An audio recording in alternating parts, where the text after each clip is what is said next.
Unscripted, unshackled, uncouth. What you're about to hear is for more mature audiences only. It's Miguel and Holly, Uncensored. And we are back on the Uncensored podcast. Whoop, whoop. We didn't get to do our usual, traditional end of the year podcast because we had to shuffle around some things at the very end of the year. Mm-hmm. So usually we would do our last after the last show, we'd do a podcast.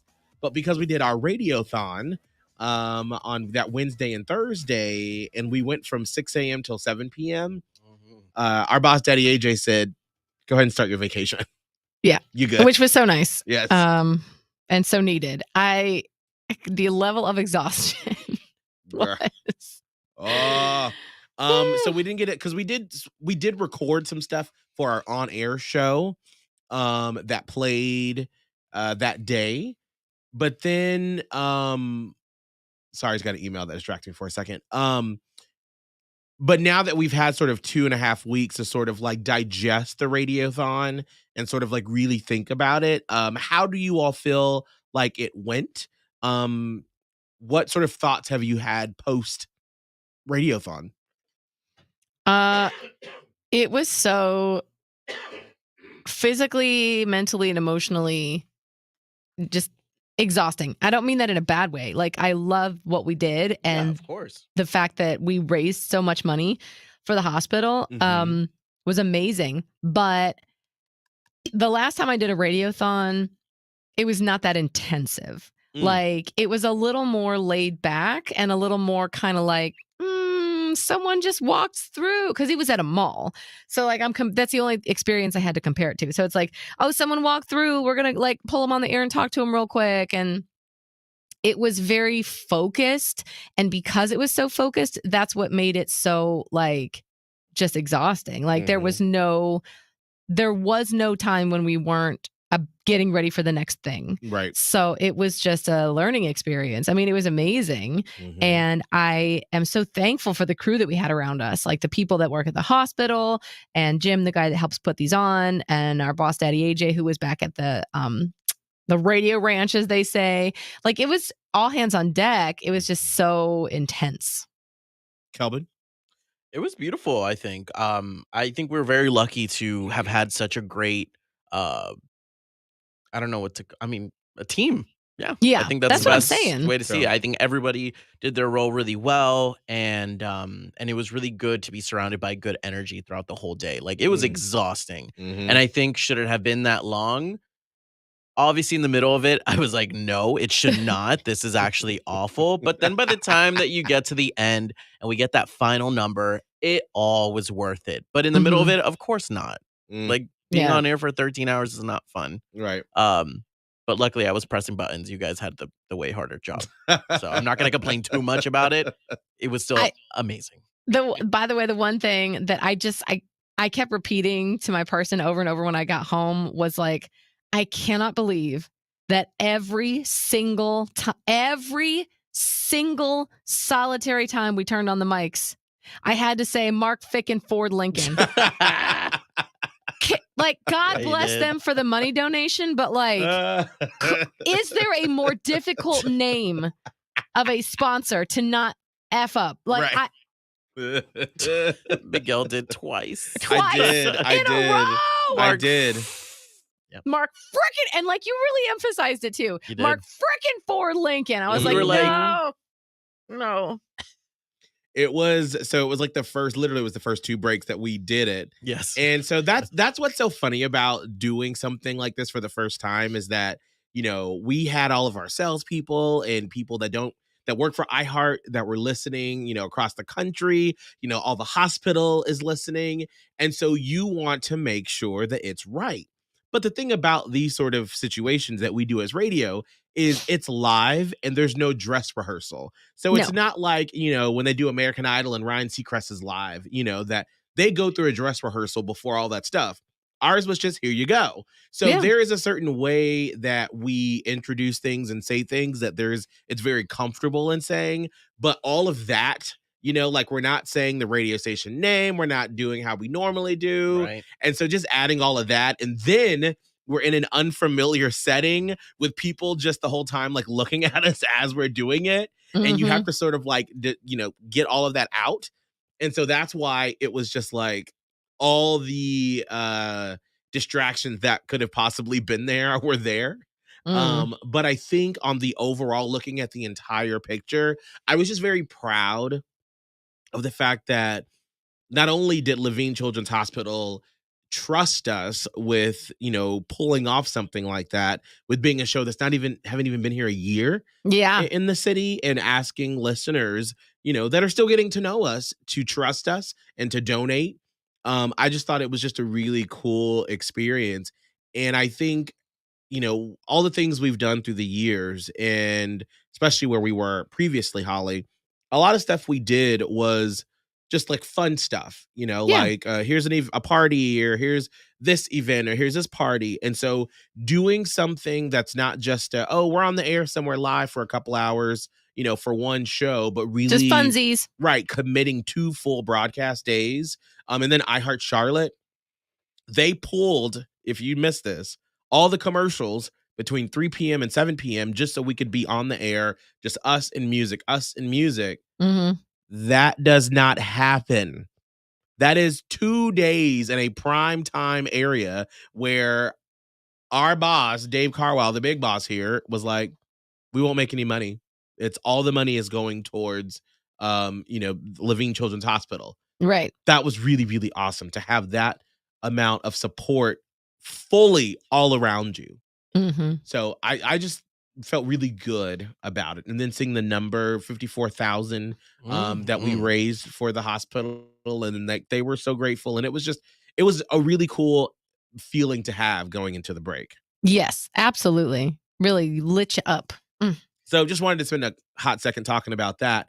The break, we had 2 weeks off. Well, Kelvin, you were still working. I know you had a wedding in there, and then you were working some, making sure that our best stuff was on. But how was your break, Kelvin? I mean, it kicked off right as we were finished with Radiothon. I had to go catch a flight. I'm never doing that again. But it was exhausting. I got to Miami the next day, partied, wedding, went to Jingle Ball in Miami. I couldn't believe that schedule. Like, I was like, when are you sleeping? It was insanity. I got to see one of my favorite drag queens in Wilton Manors, which is like the neighborhood of Fort Lauderdale. Got to see family for a bit. And then I end that weekend with getting COVID. Oh, God. And this is the first time that I've actually felt COVID. This is my second time getting COVID, but the first time I had it, I didn't even know it was in my system because I had just gotten the vaccine. And so I had no symptoms. This time I felt them all. It was absolutely terrible. I know it's probably old and outdated at this point, but get the vaccine. Yeah. If you believe in it and you want it. But it was two different experiences with COVID. One, and the having strains the are different too. Like it's a mixed bag. It's a lot. It was a lot. But I came back, I had to recover a little bit. I still was able to meet that 5-day mark, but still wear my masks. So I was still able to go to Oscar's family's house in Georgia and enjoy Christmas. And then also go to my sister's house in Winston-Salem, which is like an hour away from here. So it was nice. It was lovely. I'm curious, how was Jingle Ball? I've only been able to go to one in Tampa at FLZ, our sister station there. This was like, God, 12 years ago? I know, I was about to say this was a minute ago. I know. This is how time is such a like mind fuck. I was about to say it was 5 years ago, and I'm like, no, that was a decade ago when I went to Jingle Ball in Tampa. So I've never been to the Miami one. How was that? It was pretty cool. I got to see Tate McRae, Ava Max, Charlie Puth. And then by that point, my nose started like dripping a little bit. And so I was like, Mom, I took my mom. And I was like, Mom, I don't feel good. And so we went back home. But we missed Flo Rida, which apparently he was epic. He is epic. I've never seen him live. Oh, you that haven't? bitch puts on a show. I tell you what, we've had the chance to host him a couple of times, and he is a star. Yeah. I mean, he is like, he's not, because you know how like some artists get on stage and they're like, well, I'm going to tell you 5 stories about why this song is important to me. He's like, listen, I know why you're here. You're here to hear my fucking bangers. I'm going to do every single one, and you're going to party your ass off every single one. He performs it at the level of like when it was at its most popular. Yes. And you are just like living in that moment. He's great. He's got a heart of gold too, because every single community event that I would go to that was massive, like in South Florida, he was there. He would always perform. He'd always be there and speak on it. The March for Our Lives, just a ton of Bella's Ball, which is a huge like cancer fundraising event. He's always there. And so I don't know. I just kind of love him a little bit. Yeah. That's Special great. place in my heart. And so how was New Year's Eve for you, Kelvin? It was calm. We had calm? It was calm. On my end. Oh, okay. On my end, I had 2 of our friends come over. So Oscar made a friend while he was at his job, named Shay. And then my neighbor, who's been my friend here this whole time, Matt, came over and we started drinking a little bit, had some Trader Joe's appetizers, and at one point, like, I was a little too litty to go out, but we decided to still continue with the plans. There's a big block party in Uptown. And so we were walking, and I am not a fan of walking sober or intoxicated. Either way. And so we walked our happy asses over there, and we got there. It was interesting. A cover band was performing. That was fun. Sometimes I love a cover band, but sometimes they don't. They just don't. Oscar enjoyed it. My fiance Oscar enjoyed it. He loved it. So I was like, did you enjoy it? You know, I've had different experiences on New Year's, and this one was, like I said, it was calm. Wait, what sort of music was the cover band playing? I can't remember, bro. I was lit. I literally told my friends, I was like, I am like drunk, guys. Like, I'm drunk. Does nobody care? And they were like, no, we're gonna keep going. And I'm like, all right, whatever. Yeah, it's New Year's Eve. I'm standing there and I'm watching this cover band, and I'm like, I need to go home. Yeah, that's on them too, because like anything bad could happen at that point, and it's on them for not getting you out of there. We had our to-go cups, and so I was refraining from sipping on it. But whatever, it was fine. Then I saw a robot. I think I still have the video of there was a robot there next to your friend Dan, your news reporter friend. Yes, there was a robot. It was whatever. We're going on the way back. We're walking back home, and we see a bunch of like Bible preachers out there. And of course, my friend Shay is a little intoxicated too, so he wants to go and talk to them. And so I'm grabbing him back. That happened, and then somebody came up to us on the street, and they were like, "Hey, we have extra fireworks. Do you want them?" And I was like, "Shay, don't get it. Don't grab."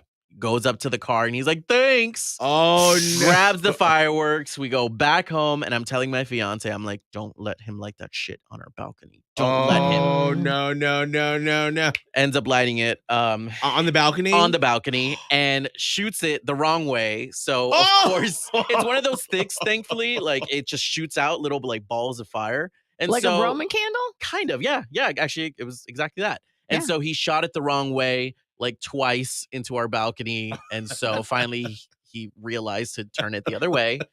Oh my God. And then we missed like, the this countdown. Is why young people should not do fireworks. And that's how you get your hand blown off. From a stranger, mind you. Yeah. And so, yeah. And then that was it. We ended the night with doing some karaoke, and that was my very calm New Year's. It doesn't really sound calm when you're shooting fireworks on someone's balcony backwards. Yeah. Wow. Yeah. All right, Holly, how was your New Year's Eve compared to that? It was pretty. Wow. It was a time. So the break in general was great. Although I had my daughter pretty much the entire time. So I never really got like a mom break. Like we were just, doing stuff all the time. Like, so it was, which was fine, by the way. It just was, active. It was an active break where we just were doing stuff like riding scooters, and we went to Busch Gardens Christmas Town, and my kid won at Busch, and they have this. I have not been able to go to Carowinds yet, which I'm sad about. So that's one of my goals for 2023. Go to Carowinds. But they may have this same exact game / activity there. They have it at a lot of amusement parks and carnivals and stuff. It's that thing where it's a ladder and it's anchored to the bottom, and then it's like anchored to some place on top, and it's like you flip off of it. And like no one wins this thing because the prizes are gigantic. My kid has been a fan of this game for years. Every time we go to Busch Gardens, I have to pay $5 or $10 for her to do this ladder thing. And then when they had it shut down for a while, it was like the worst time of our lives. Like, why are they opening this ladder climb back up? I don't know, whatever. So we went to Busch Gardens Christmas Town. And I had already sampled some of the food and like a drink, and she had got some, and ended the night. It was real close to New Year's, or like a couple days before. And as we're passing, it was freaking packed at Busch Gardens that day. She's like, "Oh, we got to do the ladder game one more time," because we had done it when we arrived, we did it. Mm-hmm. And I take my phone out and video her failing because I'm the mom. Content. Well, this time I'm like, all right, I am tired. We got to walk all the way out to BFE because there's so many people parked here. She's like, let me just please do it one more time. We had to wait 10 minutes in a line.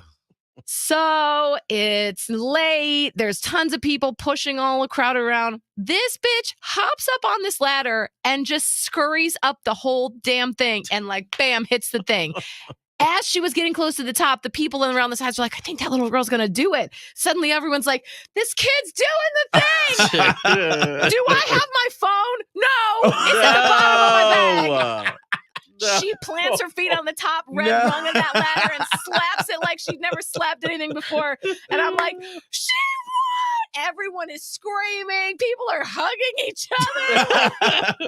It was incredible. And then when she got down, did she go, Mom, are you going to post the video? How did I look in the video? I was like, all I could do was I was like, I didn't even have the camera. I wasn't prepared. I didn't want to be like, I didn't think you were going to do it.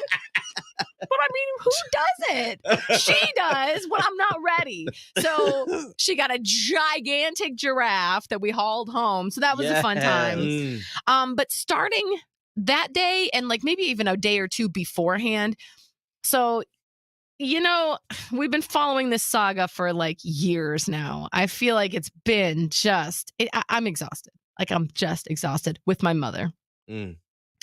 So, just to give you a real quick, short backstory that you kind of need for this, what I'm about to tell you is that she's been okay. Like when people ask, oh, how's your mom? I don't really know what to say because she's not great, right? Like if I had to live like that, I wouldn't want to live like that. Like she's not in a good space. Like I don't really know what to say. Like it's shitty. Right. But ever since she went into her new assisted living facility, the memory care unit, which was in August, I feel like I could breathe a little bit. Like I knew this is a good place. They're taking care of her. Whatever, it's good. And my goal has always been to visit at least twice a week. I can't do more than that because every time I visit, it is mentally traumatic because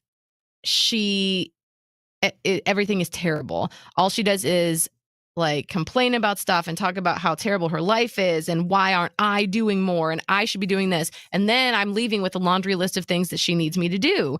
And her communication is not that great. So like trying to figure out what she even wants.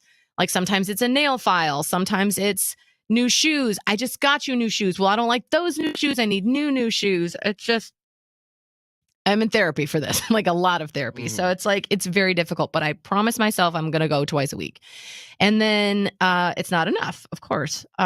So that's been sort of building, but it was okay. We were managing and I'm like, we've entered into a calmer new normal, certainly with her not living with me and with her kind of out of the hospitals for at least like a 4-month stretch. Thank God. It was kind of like we settled into, okay, we can handle what we're going with. This is fine. We've reached the place we've been trying to reach for a year. Then around Thanksgiving, she started kind of slipping a little bit. Like it just wasn't as good. Like I can tell something is up. And so, she's got doctors and stuff there, but I can't express how exhausting it is over the past months and years of dragging this woman to different doctors, never hearing any diagnosis.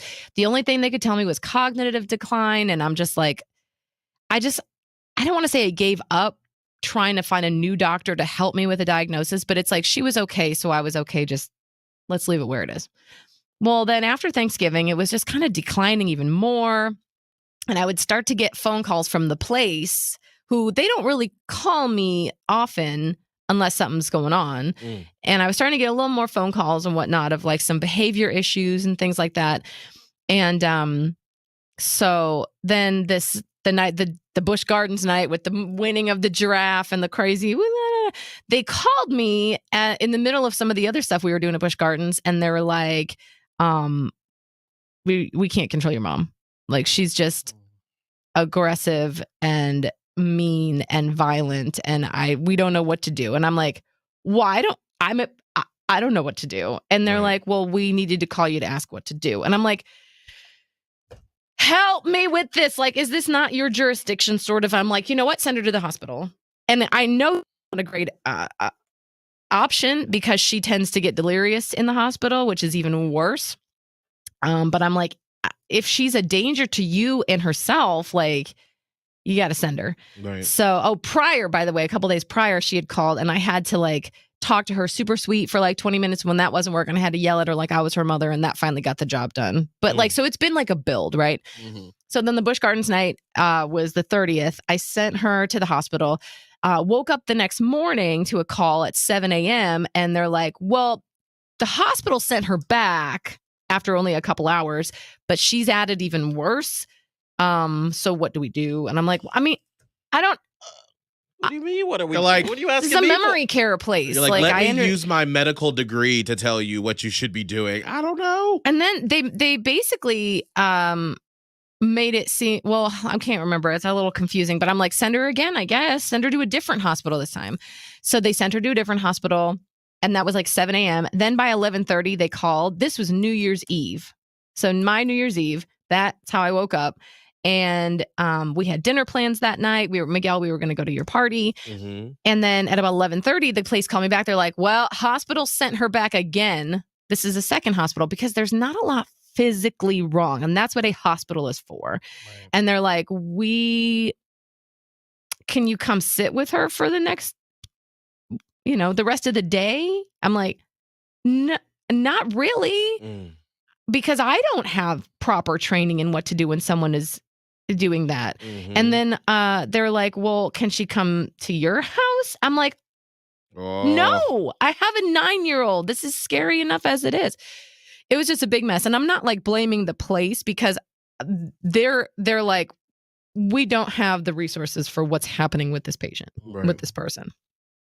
So that was like, I don't want to go into all the very specific details, but we ended up, I went to the place, I put eyes on, and she was very clearly in a state of psychosis.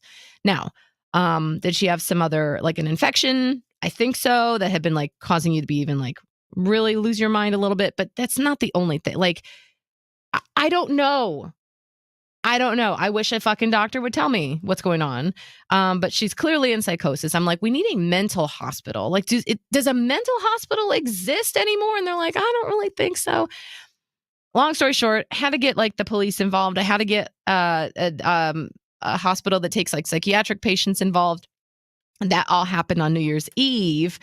And I was like, there's nothing more that I can do. And I think she's in the best hands. So that's where we took her.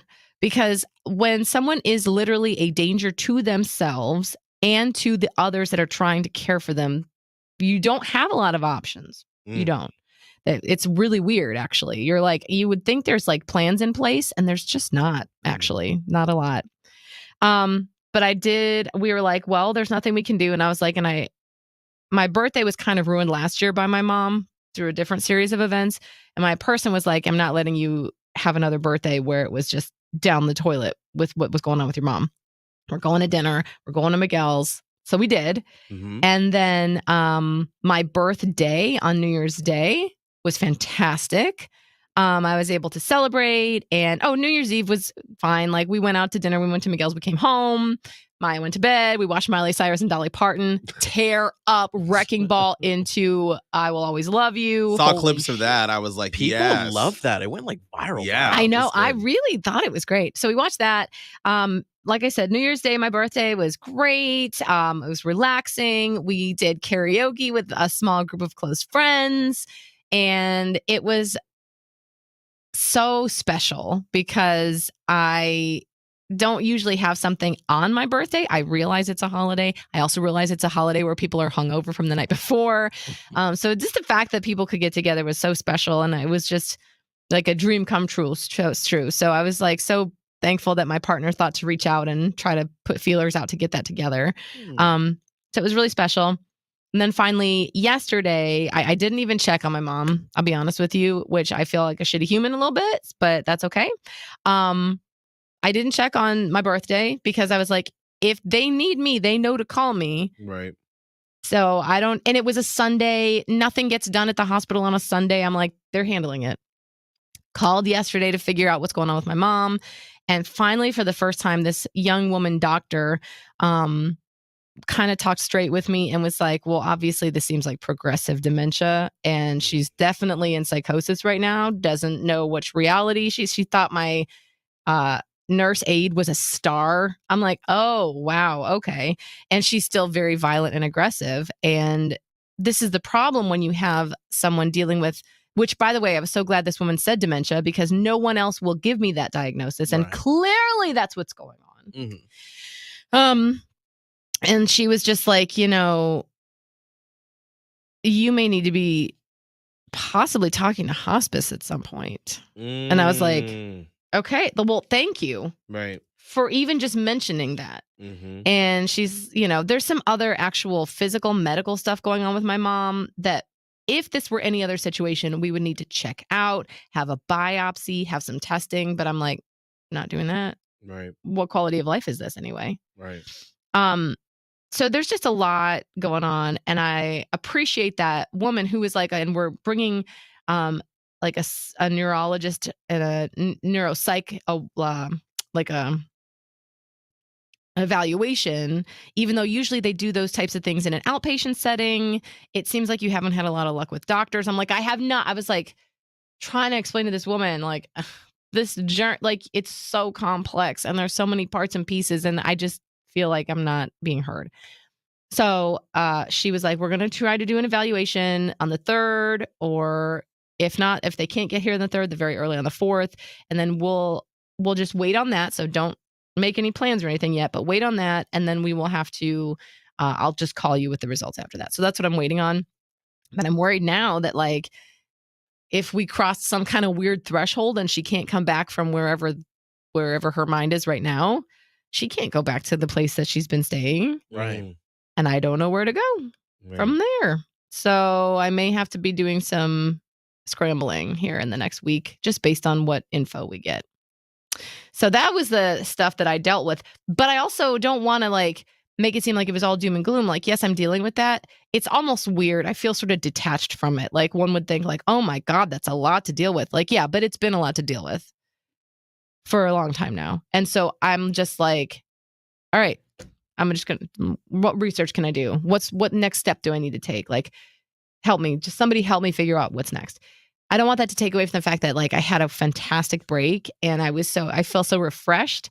And I noticed that Jason Hall on Facebook said I got to see Vodka Holly on a video. Yes, I got drunk on my birthday and I don't get drunk in public ever anymore. And I got embarrassed. I woke up the next morning and I asked my person, I was like, did anything bad happen? And he's like, no, actually, you held it together really well at karaoke. It was just when we got home, I don't really remember a whole lot. Hold on. I'm going to wait a minute. I just miss karaoke. I haven't done it for like 3 years because of the pandemic. So we got to do karaoke. You held that mic like that.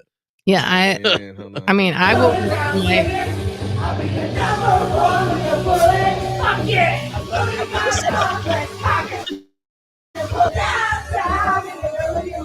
Yes. breath control.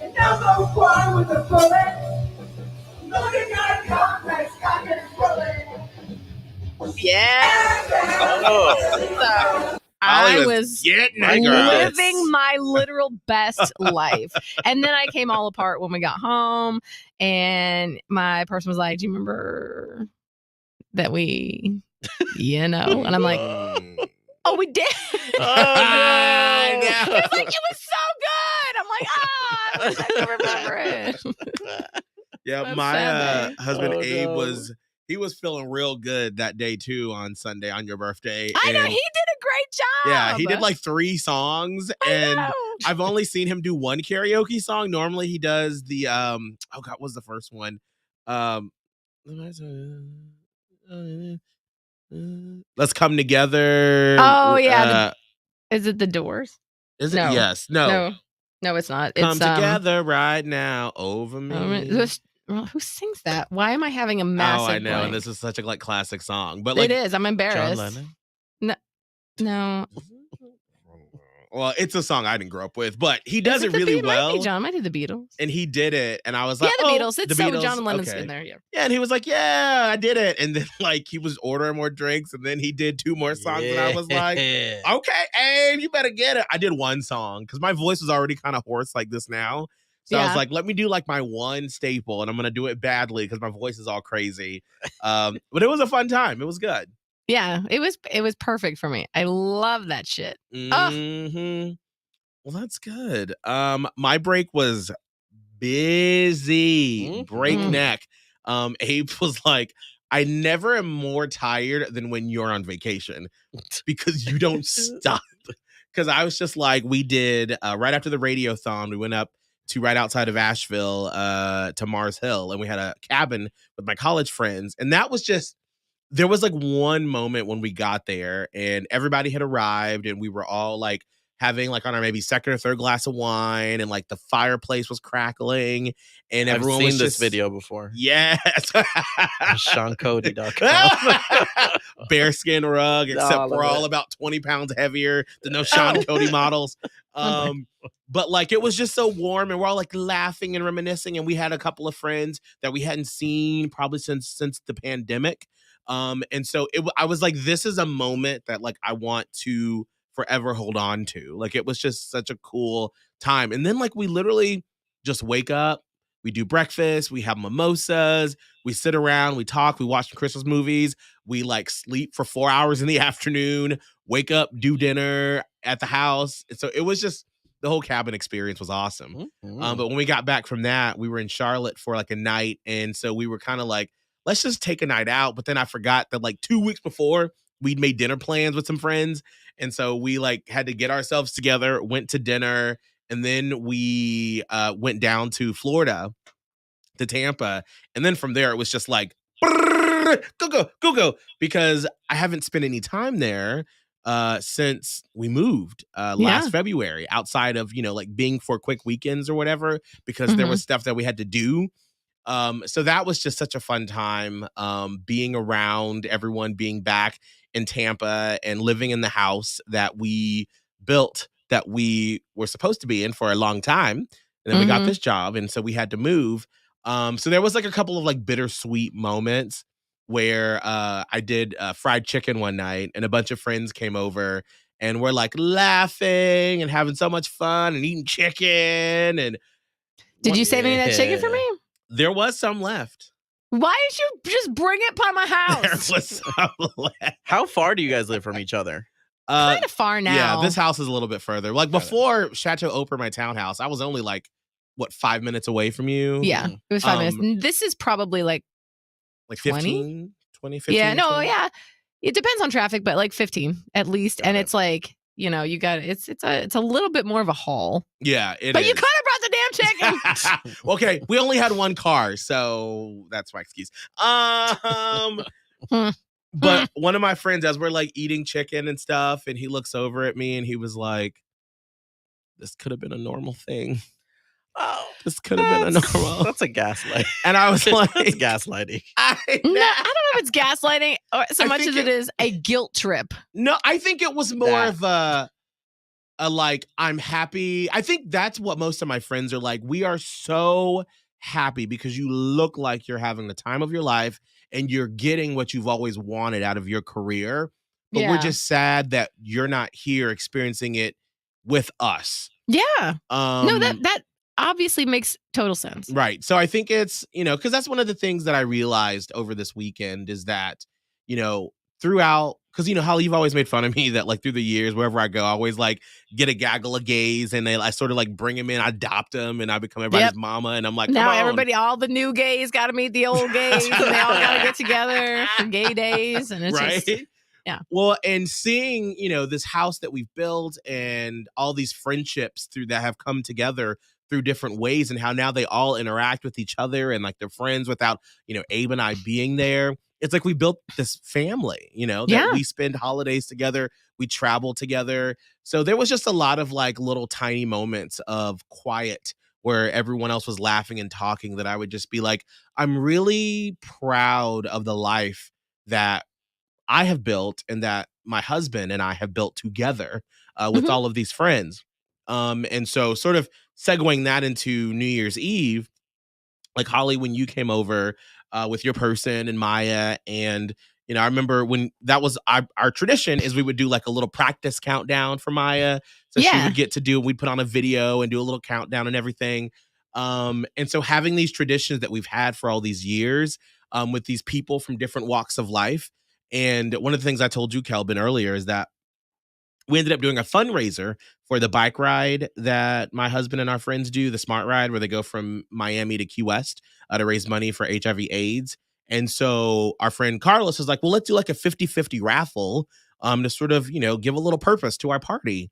So we put it out there and we got like I had some gift cards that have been laying around, and our friends Chris and Rob bought some and added to it. So people bought tickets, and we thought, all right, if we like walk away with, $300, raised, we feel like at least out of all the drunk shenanigans, we can say that we raised some money for a good cause. Well, we ended up raising $2,000 with just the people at our house. That's amazing. Right. And so as I'm sitting here, like holding court over everybody at like 11:30, and I'm like, this is how much money we've raised. I'm like, we've entered that phase of our lives now where on a New Year's Eve, I'd be like, all right, who can buy me a drink? Because I ain't got no money, girl. I got about $20 to last me till midnight. Yeah. And now I have all these beautiful friends that are like, I want to donate. Let's have fun and donate as well. And let's raise money and not just get drunk and be like, oop, that was on New Year's Eve, but we also did something good. So it was just a really, really cool time. Plus just seeing people make out with each other that, are in relationships and those things. It just, it was a good night. There's a video online that's like, gays, we choose our family. Also gays, and it's a bunch of gay guys making out with each other. That's part of the choice. Yeah, it's a chosen family. Because when they're chosen, you can make out with them when you're drunk. Hey. That's how that works. Been there. That's how that works. Oh my gosh. But no, it was a really good time. I'm trying to think if there were any other highlights that were really cool. We did an Ybor night. And if you are from Charlotte and you haven't experienced it, it's almost like New Orleans, but just on one street in Tampa. Yes. And so I spent my 20s in Ybor, and I have so many There's so many good stories. You just Remember? get crazy. It's like Bourbon Street, except it's Ybor. Like it's wild. It is. And Yeah. I spent my 20s there. And so like just literally walking down in Ybor 7th Street, I was like, well, that's where that happened. That's where that happened. Still don't know where my shoes went from that club that no longer exists there. Yep. But it was a good time. And then we ended up going to a male strip club. There's one that opened in Tampa. Holly, have you been? Do you think I know the comings and goings of male strip clubs in Tampa? Yeah. I'm lucky that I got my kids' lunch menu printed out for this week. Like, no, I don't know. Girl, we went to this male strip club, and it's so funny because people have different personalities at strip clubs. So you have some that are very into it, and they're basically like, yeah, come to daddy. Let me give you some money. Yeah. And that's what you're there for. Yeah. Then you have me, who Oh. I walk up and I'm like, I don't put the dollar into them. I like hand it to them like you do a drag queen. And I'm like, I respect your body. I respect everything about you. Thank you so much for what you're doing. Have a great night and Happy New Year. Like, they don't want to keep shaking it after they hear that. They're like, thanks, Dad. Like, what? Like, these guys, they're literally like bent over and they're like, yeah, put it in my ass. And I'm like, wait, no, look at me. Let me hand it to you respectively and just say thank you so much for what you do. I'm surprised you weren't like, can I ask, where are you from? I mean, what were your aspirations as a youngster? Did you always like the art of dance? That's how I am at female strip clubs. Because they'll try to like, not hit on you per se, but they'll try to like sweet talk you into a lap dance. That's But their a job, male yeah. strip club, I've never been to one. I've always wanted to go, but in you've partied at this club at Hunter's in Wilton Manors.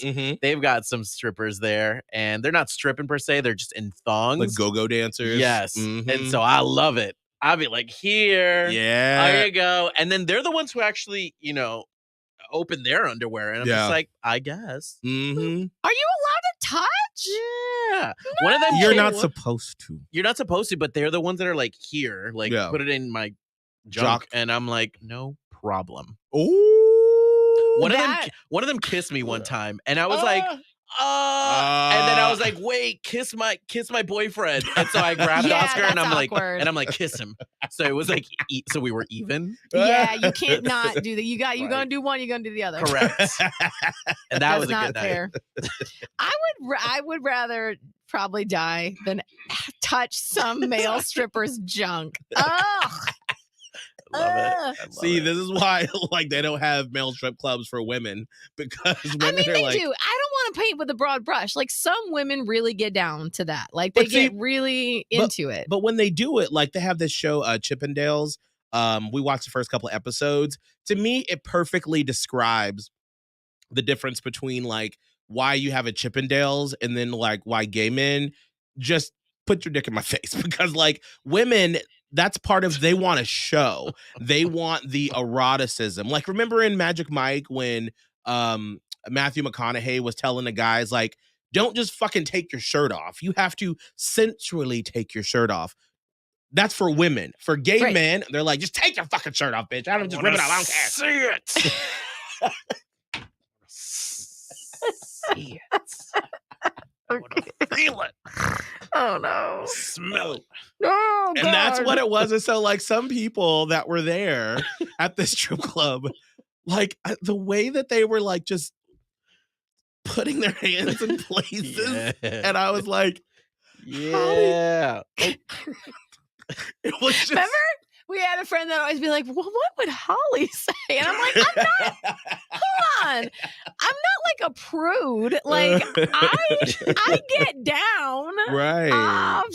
But like, it's just different. I don't know. I don't know. I would much rather go to a women than a strip club with men. Like, right. I would rather see a female's body. Right. And maybe that's just me, and that's okay. You don't want to But see girls like strip clubs, like not the male ones, like the female ones. They love it. I love when, and I haven't, God, I don't even know. It's probably been 5 years since I've been to a strip club, but like, especially the strippers that are up on that pole working it, I'm like, that is some athleticism that I appreciate. And the ones that are like putting on legit dances, or like they have that sexy walk thing that they do. I'm like, yes, I am entertained. Like, I'm not touching titties, by the way. Like, I'm not over here like honka honka. I ain't touching titties. No, I ain't touching titty. I feel like, by the way, as a quick side note, we have switched over from TITTIS as a society to TIDDIS. And I don't know when and why that happened. I love it.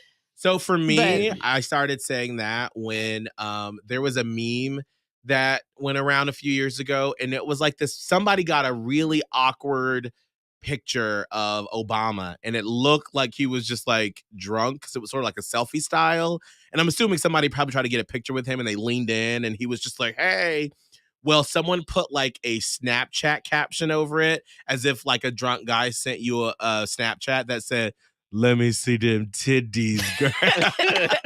Like, So whenever I hear someone say that, I just think of that Obama picture, him being like, "Let me see them titties, girl." titties. Like, I don't like titties. I like titties. No, I love But titties. apparently we all out here saying titties. Anyway, I want one.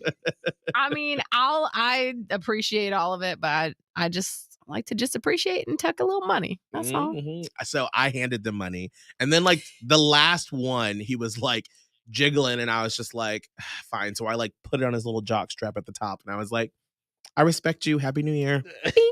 Yeah. I love it. Happy New Year. Okay. All right. Damn it. We're supposed to do resolutions. Let's just end it with that. Does anyone have any New Year's resolutions? Oh, wait, where's my sad bed? Hold on. I like my music. Hold on, this is the last Sad time. bed. Sad bed. Here we go again with the damn music. Mhm. Here we go. Hold on. Let's do our 2023 New Year's resolutions. And by the way, if you missed it on our full show, today we did our predictions for 2023. So if you missed that, you can catch it on the Miguel and Holly full show podcast on the iHeartRadio app or anywhere you listen to podcasts on what we predicted for pop culture, for Charlotte, and for each other. But what are our New Year's resolutions? Who wants to go first? I'll go. Okay, Holly. Go for it. So I'm gonna give myself grace.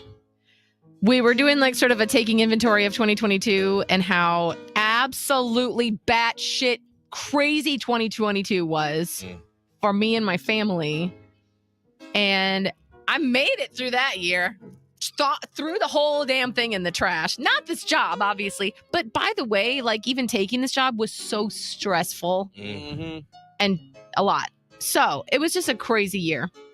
I'm looking forward to a little bit of a transitional year, just peace or calm.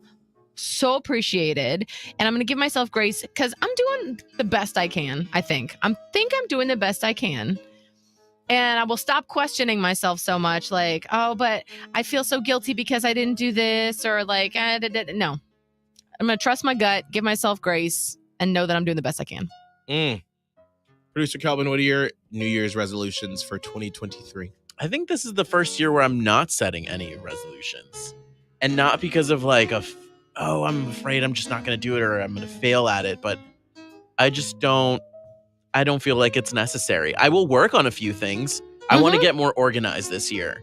You know, having a planner, making sure I know what's coming next and giving myself that mental peace and security in my mind. So that's probably what I'm going to work on more. And of course, always eating healthier. Like I went through a really huge fitness transformation in 2020 because I had stability in my life with the pandemic. And so I kind of want to repeat that again and try to create my own kind of stability, even though in this job, everything changes all the time. So I'm going to work on that. A little bit more peace, a little bit more stability and organization. I love that. Can you turn this music down just a little bit? No, it's really Sorry, down low for us. Can't hear anything. Can you- It's fine. I'll just leave. Did you hear what I said? Yeah, I heard you. It's very muffled, I'm just but not it's fine. gonna- Just keep going. I'm not Oh, gonna- there it goes. I'm not going to make out with Miguel. No, Miguel friends wants this just year. play the No, music that's while fine. you're going and That's talk fine. loud. Just Come on, gonna- just do it. Wait, do it. hold on. Where's your planner today, Kelvin? You know, 2024 is going to be a great year for Yeah, me. Wow. okay. So, Hey, you know what right. I'm you don't saying? have to start the first day. Yeah. We're rolling into the new year. Period. Mm-hmm. My first resolution for 2023 is to have fun. To have fun. And here's why I say that is because I getting this job and all the stress that came with it, I was very focused. And when I get focused, my sort of fun switch goes off because I just want to make sure that all of our T's are crossed and all of our I's are dotted. And so, like I told Holly right before we left for the after the radiothon, is that is my goal, is to have more fun. And what does that mean? That means preparing. So then when we get in here, we can just boop, get it and have fun. And also, too, that's with our relationships that we have with people here in Charlotte. I sort of made it my job to make friends. And I was like, all right, have I texted Pierce and Josh? Have I texted Neil? Have I texted Chase? Have I texted John? I need to make sure that I'm keeping these communications up. I'm going to just let it happen. I'm going to just have fun and not make it a job. So I'm not stressed about it. Agreed. Number 2, work at getting a new therapist. The therapist I had, he is fantastic and great, but just not for me. And it took about 6 sessions before I was like, I feel like I'm not getting the most out of this, because I feel like his style is tailored more for someone else. Whereas I'm more like, when I get in, like, let's fucking start crying, like the 2 minutes in. And his was more like, 15 minutes after we've like, how was your week? How was this? And I'm like, girl, I'm ready to like get in. Let's dig in. You don't got to be gentle with me. So I have to work at making sure that I get a therapist that fits for me. And then my last one is to committing to being physical, whether it's doing yoga or even just stretching, but doing something every day and getting back into that. Because I kind of gave myself the grace in moving here to like not be like, all right, you got to go to CrossFit at least 4 times a week and you got to do spin class twice. I'm like, all right, I'm not setting myself up for failure. I'm just saying do something. Even if it's getting on my Peloton and doing like a 10-minute stretch, just doing something to move my body, because this is the year I turn 38. 45. Wait, is it 38? 45? No. 44. But fuck the fuck up. I think it's 38 this year. It's 38. 38 this year. 38. These are the habits you start creating now that you take into the rest of your life. And I was doing so well the past decade. I don't want to just stop. So yeah, that's what I'm committing myself to. For all of us, we all, and are you listening too? We all need to commit to drinking more water. Yeah. I'm not kidding. Like I finally got on the water train when I got on my health kick in 2020. And I read the show prep today that people that are middle-aged, so they were saying like they did this study of people age 45 and up. And none of us are there yet. However, we're, not you, Kelvin, but Miguel and I. So the people that were chronically dehydrated, not only were they 20% more likely to die sooner. Oh, you dead. But they're 50% more likely to look old. Oh, you look like an old piece of shit. So you look old, you look shitty, and you're going to die. So drink your fucking water. There's your inspiration you should hear every morning. So please, every morning, go back and listen at 52 minutes into the podcast. Drink your fucking water, you old stank ass bitch. That's right. That's right. I'm really going to try to buckle down on that. Real quick, let's just give some shout outs. Shannon, Francisco, Lou Cameron, Brittany, Jason, Amy, for stepping in to watch this today on YouTube. Francisco said, I will get better at managing my expenses, be better with myself, and start working on my mental health again. Yes. Jason said, my New Year's resolution is work on my credit and pay off credit cards and hopefully get my LLC. Woo! Get it done, baby. Do it. All right, Holly, what's your social media? People can follow along with you. Radio Holly, TikTok, Twitter, Instagram. Producer Kelvin. At Kelvin Live, TikTok, Twitter, Instagram. I might open up a Be Real and... Bitch, bye. It's not going to be an OnlyFans, but a podcast is on the horizon. Oh. More on that later. All right. I love to hear it. Yeah. And you can follow me at Miguel Fuller. Bye. Miguel and Holly Uncensored. Catch it on the iHeartRadio app or anywhere you listen to podcasts.